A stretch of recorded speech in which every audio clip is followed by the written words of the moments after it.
Tom was working on new test data. It was boring and time-consuming, but it was the meat of all the work he and his team had done on the test car over the past month, so whether he liked it or not, he was collating and grouping the information for analysis. His phone beeped with a text notification. He saw the screen flash, but didn't pay attention to the sender's name. Several minutes passed before he saw a pause in the data and looked up from the monitor. He picked up his phone and looked at the notification. It was a number that was not registered in his contacts, and although the area code was local, he did not recognize the number. For a moment he considered deleting it as spam, but then he thought he should just open it and see if it was from someone on the team whose phone number he hadn't saved yet. He clicked on the text and a message appeared on the screen. At first he was confused. Who could have sent him a sexual image? But on his phone there was a photo. Too explicit a photo. He read the message. Watch attentively. You still have time. At Bradley's? 18 ow. He read it again. He thought for a moment, then chuckled slightly. It wasn't often that they got the wrong number for sex, and was about to delete the message when he looked at the picture again, and his heart stopped. He didn't notice it at first. On her left leg, so small it was invisible. The tiny mole belonged to Alice, his wife of the last 6 years. He looked at her again, in disbelief, searching for something that could disprove what he had seen with his own eyes. But the closer he looked, the more convinced he was that he was looking at a terribly incriminating photograph of his wife. He read the note again. Bradley's was a local pub, but not the one where the Alice happened. He was in the next town over. But why was Bradley's at 6 in the evening when Alice was on her way to Boston? Her team was preparing a big proposal. The presentation was scheduled for Monday afternoon. The whole team flew in today and were scheduled to meet tomorrow to finalize the proposal, and on Sunday to do a full parade run-through before the actual event. Alice was one of the leaders, so of course she was there to prepare. It was 5:15 p.m. She was scheduled to land in Boston at 4:30. She usually called when she landed, but it was reasonable to assume that she was busy gathering the team and all their equipment and heading to the hotel. He thought about calling, but decided to answer the message first. Nothing original, but quite expected. Who is this? Where did you get this photo from? Should I meet you at Bradley's? He began to pack his things for the day. He decided he would go to Bradley's. He was going to get an answer, one way or another. He wrote Alice a message. How did the flight go? I'm going to have something to eat. Call me when you're free. He was going to keep a low profile and try to figure out what was happening. He was walking to his car when his phone beeped again. Alice, he thought, and opened the phone. The message was a response from the mysterious caller. I'll be there, but I'm sure you'll find someone more interesting there than me. Now his head was spinning. He opened the maps on his phone and quickly walked to his car. It was a 30-minute drive to Bradley, and it was now 5:40 p.m. He will get there shortly after 18 de Ware. He had no idea how critical time was, so he would go straight there and hope he would get there in time for whoever the message writer thought would be of interest to him. On the way, his phone rang again. This time, it was Alice. Crazy time with the team. I'll call you later before bed. Love you. He didn't think anything about it. Their conversation would take place later. He was more interested in the meeting at Bradley's and how the author of the message got such intimate information about his wife. His heart was beating a mile a minute when he pulled into the parking lot at 6:12 p.m. The author of the message had not given him the slightest hint as to who he was looking for, so he assumed that whoever wanted to meet him here knew him and would get in touch. But it was the comment that there was someone more interesting there that caused him the most concern. The author of the message clearly knew something that he didn't, and he felt like he was being set up, but he couldn't think of any other way to figure it out. His insides were in turmoil because of the photograph. He trusted her completely, and their sex life was great, or so he thought. But there was only one way for someone to get his wife's photo, and he was going to find out in about 5 minutes. And the thought of the finality of this answer made him afraid. He stepped inside and turned his gaze to the dim lighting. Not knowing the pub or its layout, he stepped away from the door for a moment and surveyed the surroundings. In front of it was a large dining room, and to the left of it was a bar. He walked to the bar, found a seat at the end, and sat down. The bartender had just finished filling the order of a well-dressed customer and approached Tom to take his order. He asked for a draft and turned to look at the dining area. His attention was drawn to a man who had just taken his order and was walking across the dining room floor towards a table full of smiling people. Then he saw what the poster had been hinting at. Alice was sitting at the table, accepting a drink from a well-dressed man, smiling and dressed to impress in her little black dress. And pearls. He was on autopilot. He stood up and walked over to the table where Alice was sitting.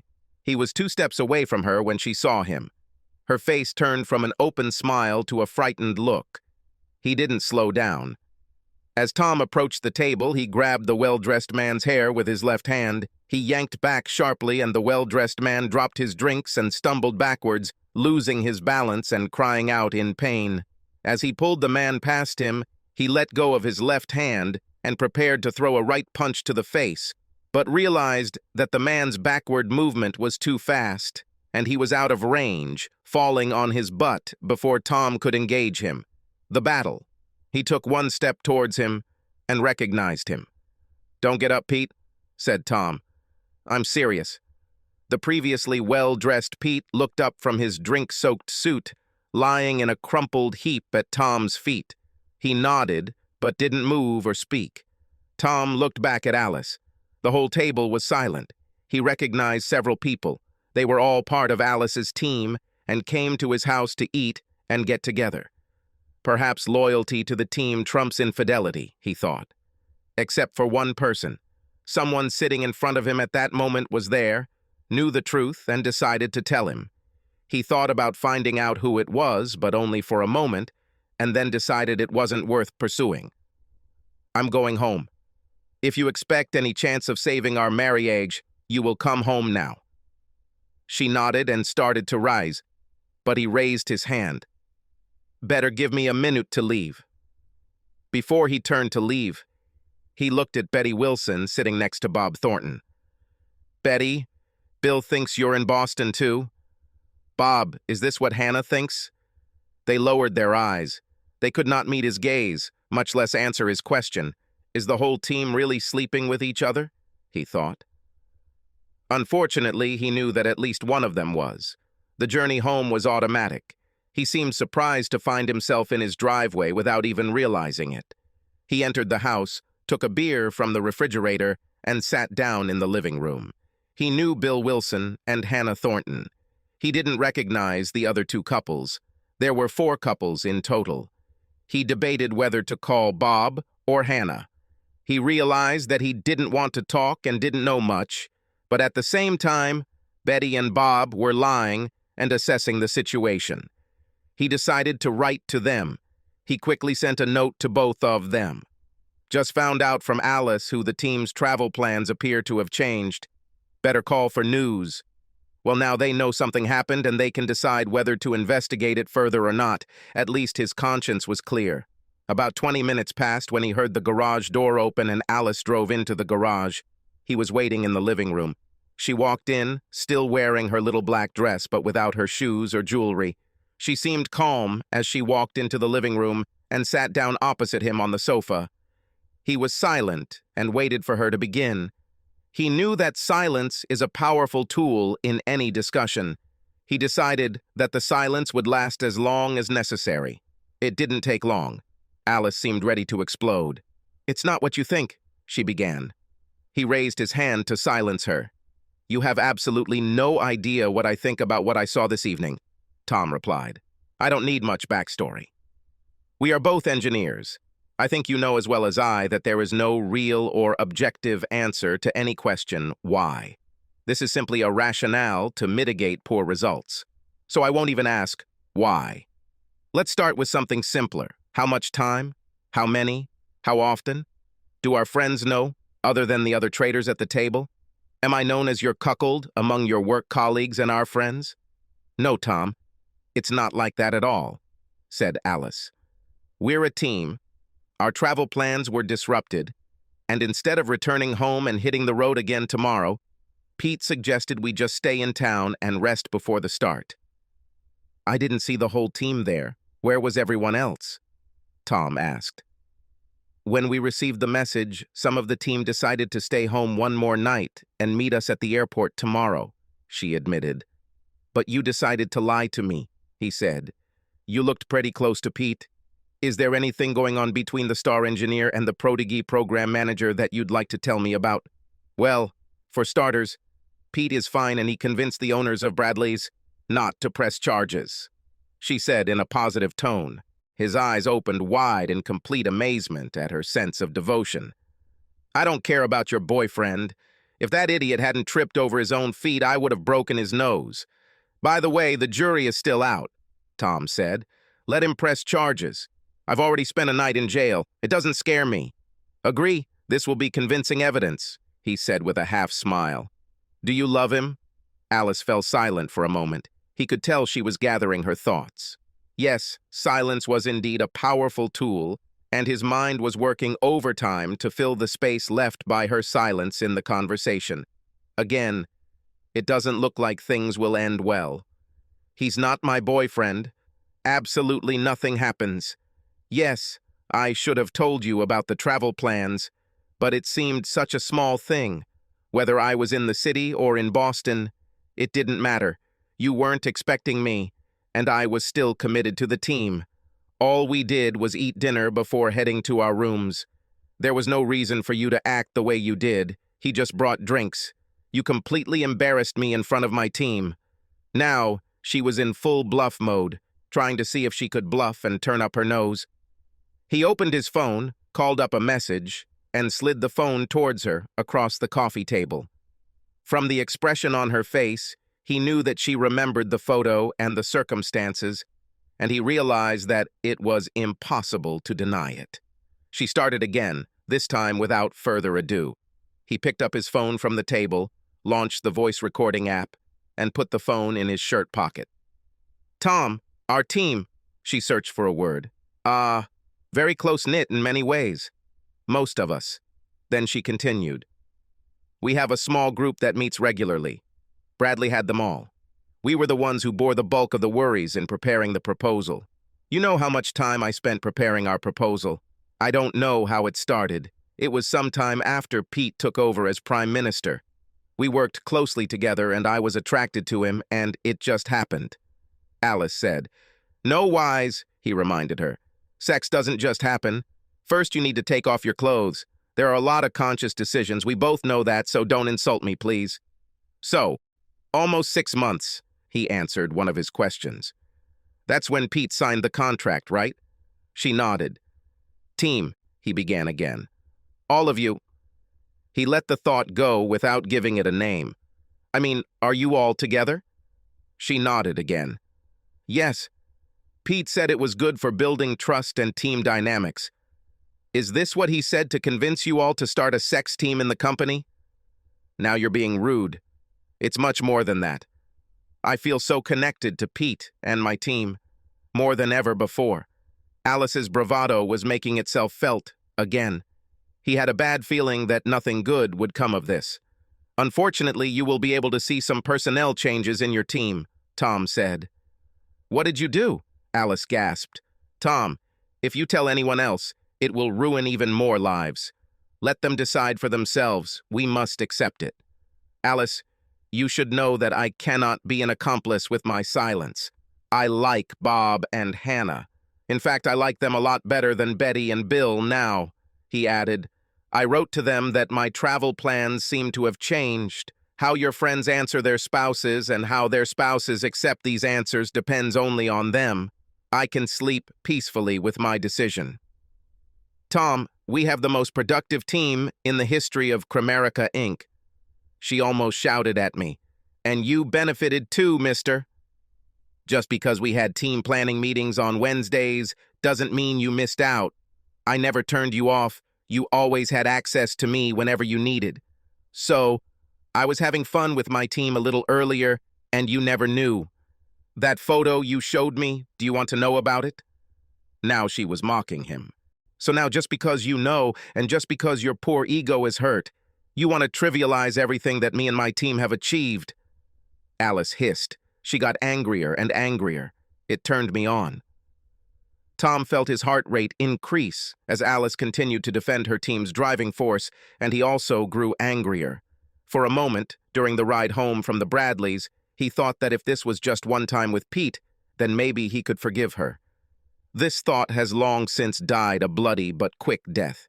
He didn't need to hear anything more. He didn't want to hear anything more, but she continued. "No, sir. We won't let you get away with it. You should text Bob and Hannah back and let them know you heard from me and we're stuck in Atlanta but have flights booked for the morning. This is the story that Betty and Bill are going to use, and you are going to support them. So help me," she shouted. "There are tens of millions worth on this deal, and your grievances don't mean a damn thing. Send a message, and then we'll talk about what we should do next." "What next?" Tom shouted. "There will be no further. Are you going?" "Now. You, your sick team, and your leader, Pete, can continue as you wish. We're done. I'll find a lawyer this week and sort everything out. It's a simple 50-50 split. You keep your pension, I keep mine," Tom said. "Leave. You have reservations in the city. Use them. Go to Boston and get another amazing win for you and your team." "Tom, please send these messages," Alice said in a much softer tone, pleading with me. "If we lose Betty or Bill before the presentation, the company could lose millions. You and we could lose tens, maybe hundreds of thousands in commissions and bonuses. Just think where we could go with this money. Just you and me. Forget about this misunderstanding. Please, Tom, don't let some unfounded fears about casual sex get in the way. Pete says I'm on the fast track to CEO status. I just need to keep doing what we're doing for a few more years. Don't you want this for me? For you?" she asked. "Alice, just go away." He barely had time to speak when he was hit hard in the back, and the wind knocked all the strength out of him as he continued to lie on the floor with a knee in his back. "Don't hurt him," Alice said. "Too much," she added. "So the jury is still out on the fact that my nose was broken, huh?" Pete said, leaning down and placing his face next to mine as I lay pinned to the floor. "Alice, there must be a transmitter," thought Tom. "Now I know whose team she's fighting for. Let's see whose nose gets broken." Pete grinned. "Take his fucking phone and type these fucking texts from him. We don't have time for this shit." Someone picked him up from the floor. Only one person. He deliberately pretended to be offended, forcing the guy behind him to use a lot of strength to pull him to his feet. This gave him some necessary information. His opponent was a weak office bastard, wheezing from the effort it took to get Tom to his feet. Tom recovered his breath after being made a punching bag and returned to the game. Unlike Pete and his team of well-groomed salesmen, Tom's team worked in the field with the 160th SOAR Detachment out of Fort Campbell, California. Oh, his group of engineers weren't anywhere near their league, but after spending time with the crews on test missions, the team was invited to work their bellies off the Pillsbury test, under the guidance of some tough guys who flew missions in airplanes, modified by his team, especially for them. If these people appeared on your doorstep, it meant that they had been sent there, and your days on Earth had come to an end. Tom and his team created the devices needed to get into hotspots and, more importantly, get out of them. Tom's team was proud that their modifications helped complete the mission and bring everyone home. The guys from 160 and their scary passengers were very appreciative of the hard work Tom's crew put into making their equipment work, and the scariest guy in the group was Staff Sergeant Troy Baker. He was well known to those who lived in his world. Everyone, from tramps to coronels, showed him the respect he earned by accompanying his men on missions around the world.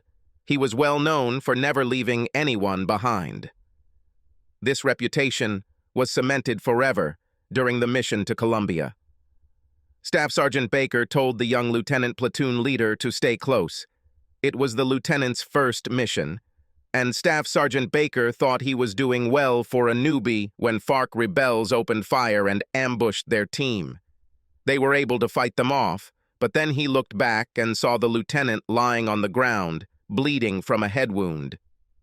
"He lost consciousness," the medic said, checking his vital signs. Baker knelt down and picked him up in the fire carrier. "He's gone," the doctor said again. "Perhaps," he said, "but he will still come home with us." The medic looked at him as if he had just lost his mind. There were still more than 5 treks to the landing site. Through a dense forest, they would be lucky to come back with their ass. But carrying a dead guy, what was this guy thinking? The senior sergeant read his thoughts. "I would do the same for you, Billy," he told the medic. "Stay close in case I need you." What happened became legendary. When they returned to base, the doctor met them as the helicopter landed. The medic explained to the doctor that the lieutenant bought him. The doctor nodded his head and took a flashlight with a pen from his pocket. The medic watched in surprise as the pupils of the dead lieutenant shrank under the sharp beam of the flashlight. "Do you want to reconsider your diagnosis, doctor?" the doc asked the medic as they hurried the revived lieutenant into the operating room. He was one of those guys who never gets old. He didn't say much, but when he spoke, everyone listened to him. He was trash.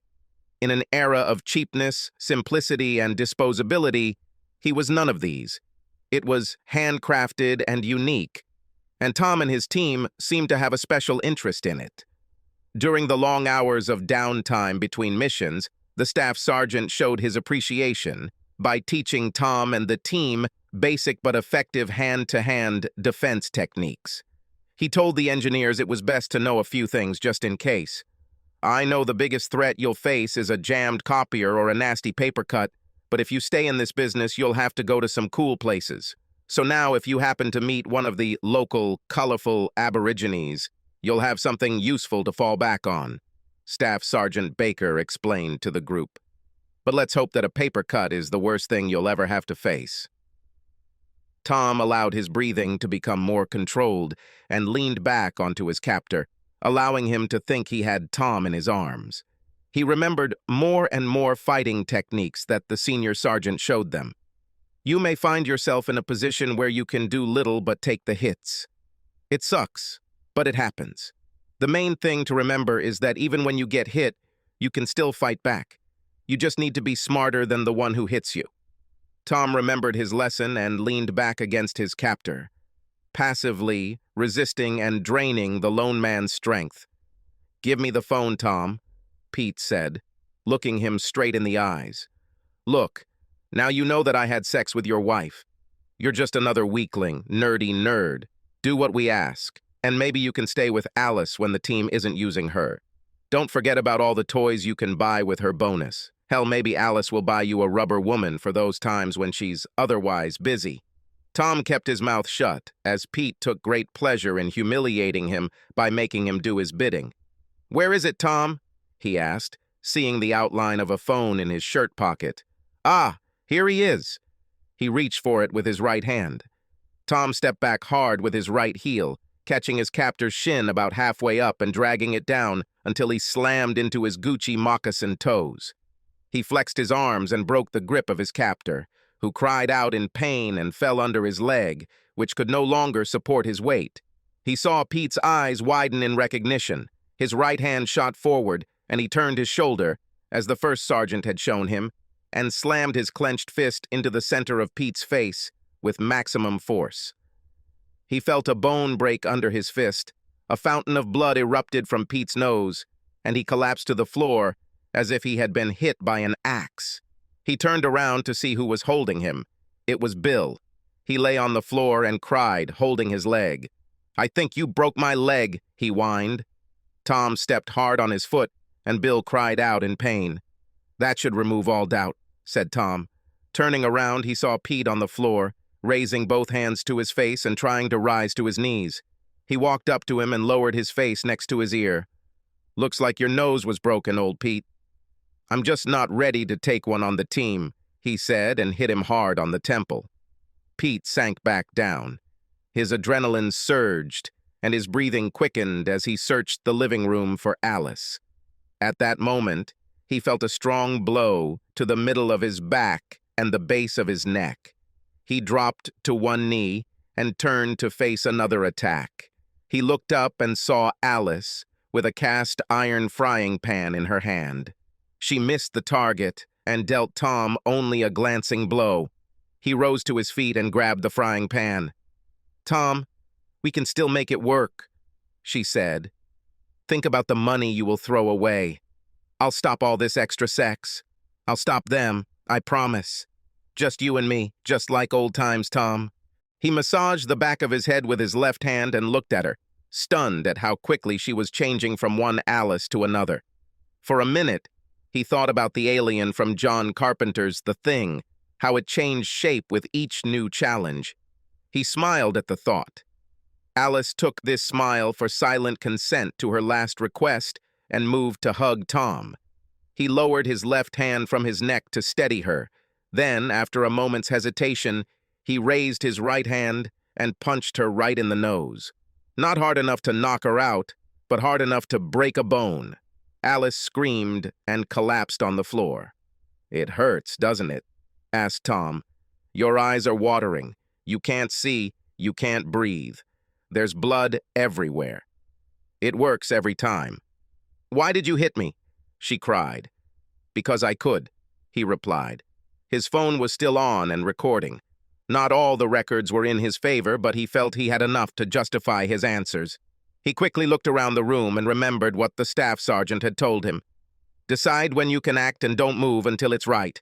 But once you do it all and don't stop until no one moves but you." He looked around, except for Bill whining in the corner and Alice trying to stop the blood flowing from her nose. He was the only one moving. "You saved another top," he thought. "It doesn't look like you, Loverboy and Mr. Bill, will be able to serve on Monday.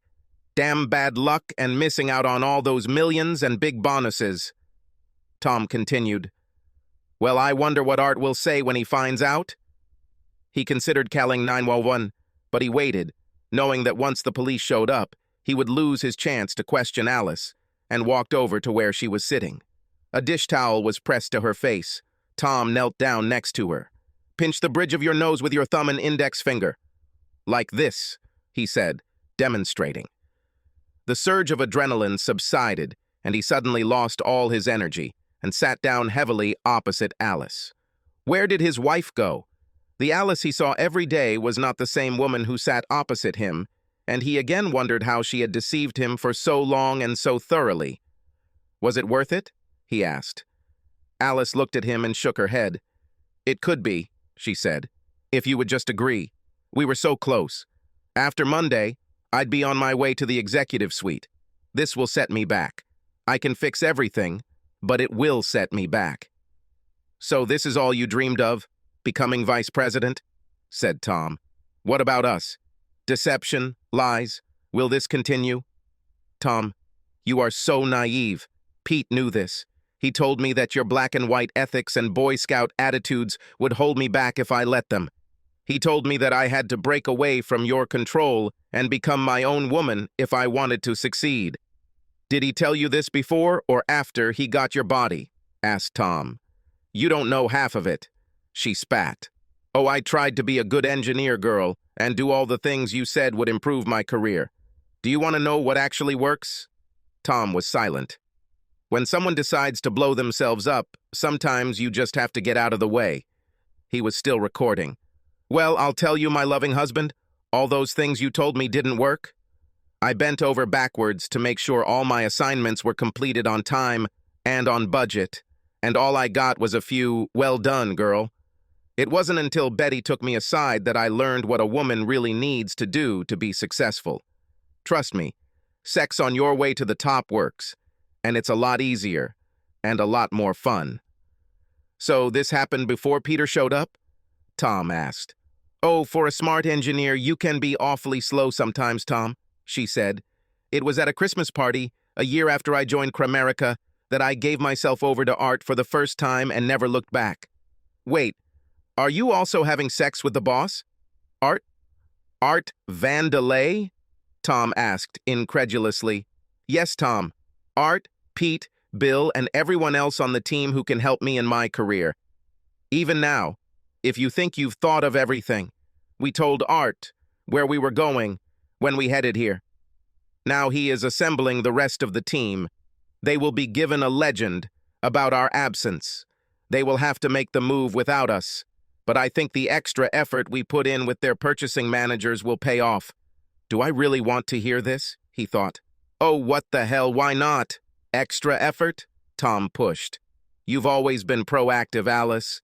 It was so easy that I don't even want to call it an effort." She laughed. "What's the old joke like? The worst sex of my life was great." She continued. "At the bidders conference, it was so easy with the men that we had to get a little more creative with Brenda, the exemplary woman on the selection committee. It's funny that I can even seduce a woman, but I had to bring in old Pete as a kick. And if we take into account the promises that after concluding the contract we will start working together, then yes, our selection committee is in perfect order." "Why then all this? I mean, if everything is blurred, why all these forceful methods?" Tom asked. "It was Pete's idea. Stupid. I told him to chill, that I would come home, calm you down and be back in time to catch the flight. But he wanted to play the alpha male. Look what it gave us. And now, instead of being the face of the winning team, I'm sitting here with you. Like I said, this can be fixed, but it will set me back." "You wouldn't buy me so cheap," he said. "Maybe not," Alice replied. "But I would still fly." "Well, now you definitely won't fly," he said. Remembering that Pete seemed so knowledgeable, he decided that Alice must have a transmitter with her. "Art, are you listening? I'll call the police now. I'm sure there are several felonies involved, and we haven't even begun to go down the rabbit trail of fraud." "This is a federal contract, isn't it, Alice?" Tom asked rhetorically. "Yes, the feds don't really follow, as you put it, extra efforts. I'm sure you have excellent lawyers and all that, but maybe there is an alternative?"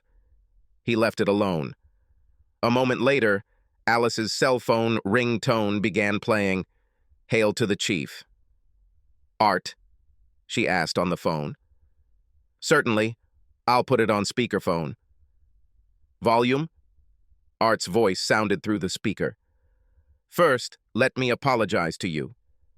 Pete's actions were a blunder. I can assure you that the board of directors will deal with him decisively." "Thank you, Art." My heart was relieved. Glad to see you and the board take assault and fraud so seriously. "Tom, these are all very sad accusations. Lawyers will get rich, but no one wants to rock the boat. We can pay the fine. Pete and Bill will get community service, but in the end, you'll get divorced and be half as poor," Art explained in a matter-of-fact manner. "Do I hear OR in this tale, Art?" Tom asked. "Alice always said you were the smarter of the two of you. However, I'm more glad I hired Alice." "Yes, Tom, there is definitely an OR here," Art continued. "Tom, Kramarica, displaced you in the affections of your wife, and when you found out about this and raised the question, you were treated in the most shameless manner." "Shameful, shocking," Tom picked up. "Tom," Art continued, "instead of calling the cops, as you put it, we could come to an agreement. I just sent a picture to Alice's phone, well, not me, but one of my technicians. They told me that they disappear after viewing. Look, perhaps this will restore some goodwill." Alice. She opened the photo and turned the phone towards Tom. He saw the inscription, Bank of Grand Cayman, and a number with a number, a very big number. "And when will this be introduced?" Tom asked. "It's already there, Tom. You have an email with your account number. It was a very bad day for you, Tom. You may be having a hard time making a decision, and I'm not discounting emotions. Alice is a very desirable woman. But be that as it may, you can't take emotions to the bank, right?" "You can't," Tom agreed, adopting Art's manner of speech. "Kramarica will cover the costs of your divorce. You can never reconcile. I think we all understand that. Alice will apply. She will demand her personal belongings and pension." He thought for a moment before answering. On the one hand, he could take a principled stand, expose the whole sordid story, and let the chips fall. On the other hand, he could just leave. Art had just given him 5 million reasons to do just that. "Does Kramarica have medical personnel, Art?" Tom asked. "Oh yes, Tom. I think we have several doctors," Art replied. "Okay," said Tom. "You better load a few into the limousine and send them here for your team." "So we agree?" asked Art. "With Alice?" Tom answered. "Exactly," Art agreed. "Are we done, Tom?" "Goodbye, Art," Tom said, and ended the conversation. Tom took out his phone, turned off the recording app, and put it back in his pocket. I knew you would understand it our way, Tom. We can still be friends, friends with benefits, when this is all over.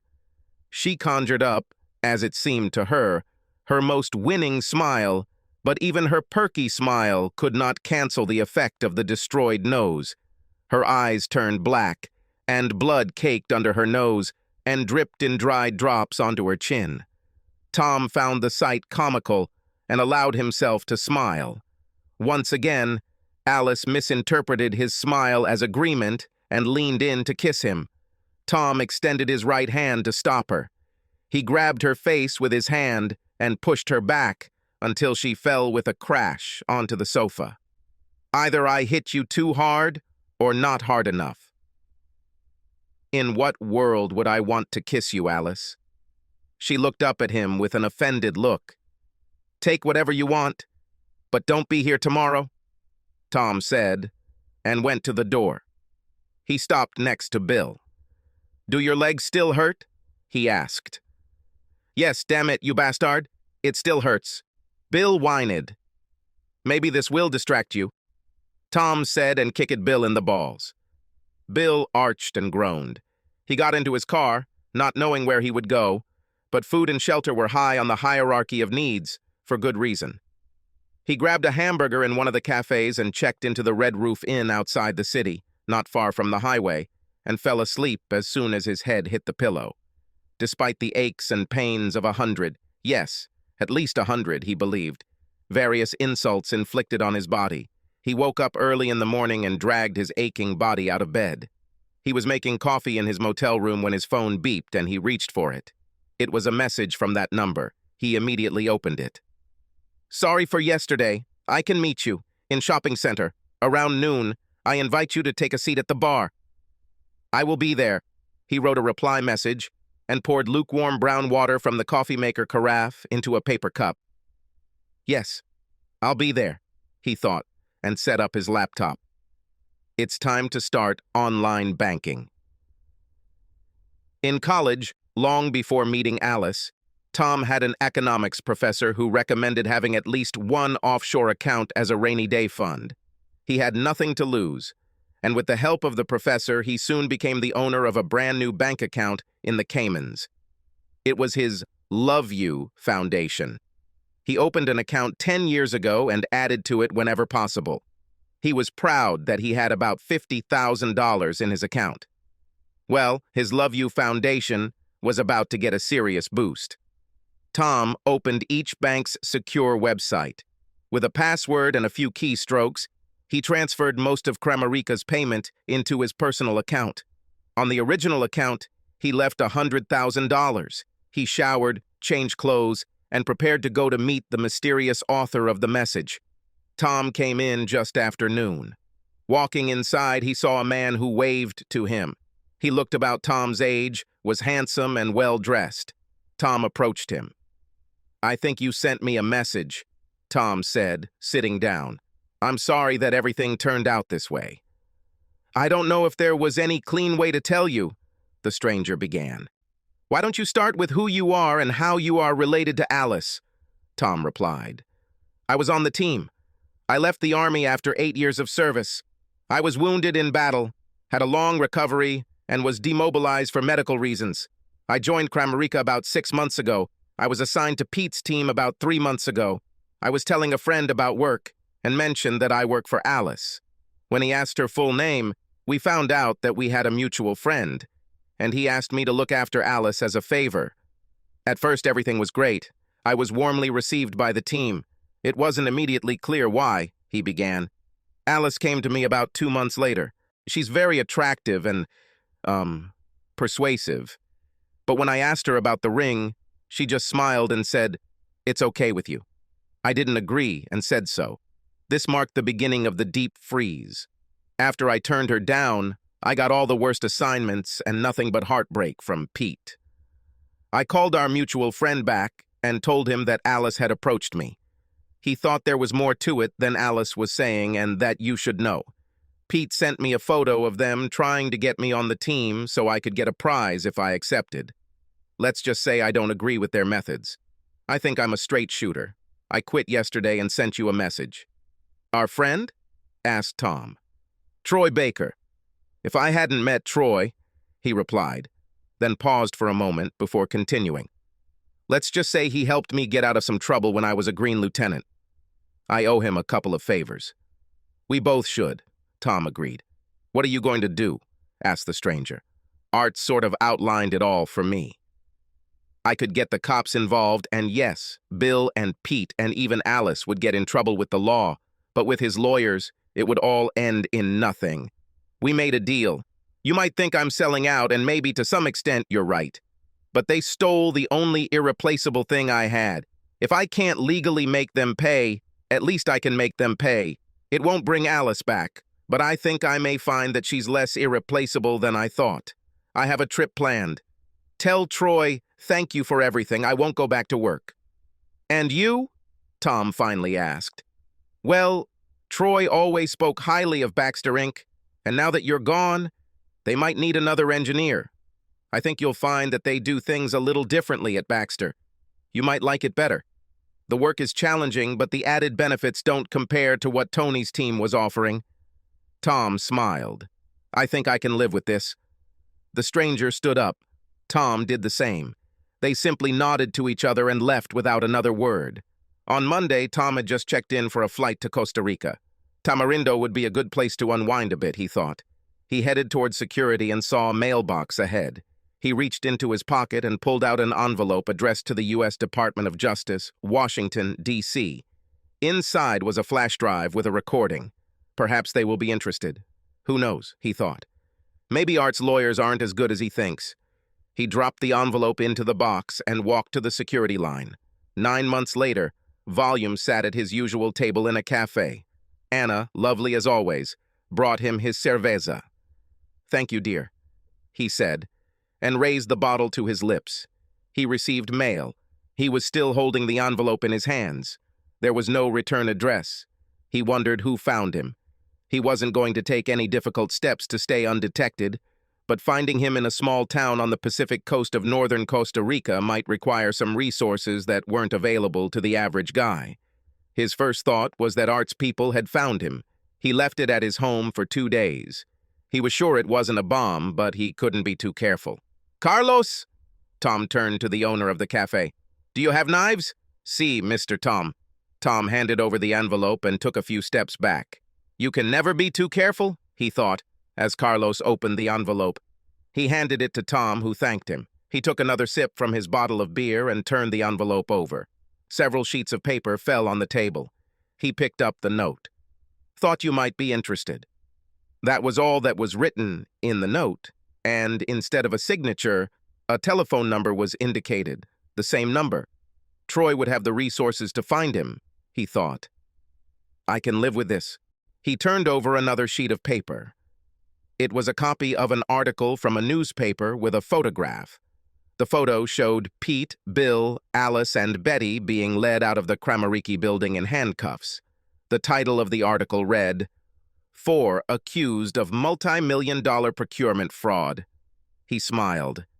Maybe Art's lawyers aren't what he thought, he told himself, a habit he had acquired since his Spanish was weak and his English was not widely spoken. He liked to hear English spoken, even if it was just talking to himself. "Anna, another beer, please." He held out his empty bottle. "See, Mr. Tom." "Thank you, Anna," he said, accepting the beer, taking a sip and looking out at the deep blue Pacific Ocean. Subscribe to our channel so that your second chaff doesn't cheat on you, and go ahead and listen to the next story, because this story is nothing compared to the next one. If you're under 18, don't even think about listening to the next one.